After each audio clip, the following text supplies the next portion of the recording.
बिना स्त्री के प्रकृति नहीं, पुरुष भी नहीं। ऋषियों में एक ऋषि भृंगी थे। वो शिष्यों को तुच्छ समझते थे और शिव जी को गुरुतुल्य मानते थे, किंतु माँ पार्वती को वो अनदेखा करते थे। एक तरह से वो माँ को भी आम शिष्यों की तरह साधारण और तुच्छ ही समझते थे। महादेव भृंगी के इस स्वभाव से चिंतित और खिन्न थे। एक दिन शिवजी ने पार्वती माता से कहा, आज ज्ञान सभा में आप भी चलें। माँ पार्वती शिवजी के इस प्रस्ताव को स्वीकार की और ज्ञान सभा में शिवजी के साथ विराजमान हो गई।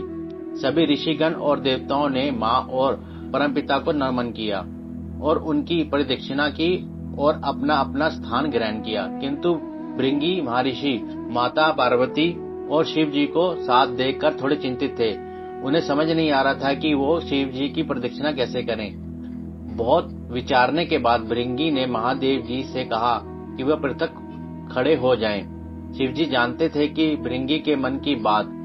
वो माँ पार्वती को देखें। माता उनके मन की बात पढ़ ली और शिव जी के आधे अंग से जुड़ गई और अर्धनारीश्वर के रूप में विराजमान हो गई। अब तो भृंगी और प्रशांत कुछ पलों के लिए सोचने के बाद भृंगी ने एक राह निकाली।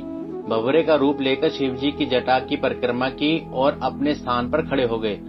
माता पार्वती को भृंगी की ओछी सोच पर क्रोध आ गया। उन्होंने भृंगी से कहा, तुम्हें स्त्री से इतना परहेज है तो क्यों न तुम्हारे में से स्त्री शक्ति का पृथक कर दिया जाए।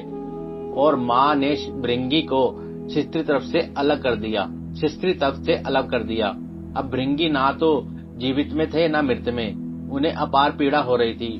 वो माँ पार्वती से क्षमा याचना करने लगे। तब शिवजी ने माँ से भृंगी को क्षमा करने को कहा। माँ पार्वती ने उन्हें क्षमा किया और बोली, संसार में स्त्री शक्ति के बिना कुछ भी नहीं और बिना स्त्री के प्रकृति भी नहीं, पुरुष भी नहीं। दोनों का होना अनिवार्य है और जो स्त्री को सम्मान नहीं देता वो जीने का अधिकारी नहीं। हर हर महादेव। जय जय श्री माँ जगदम्बा।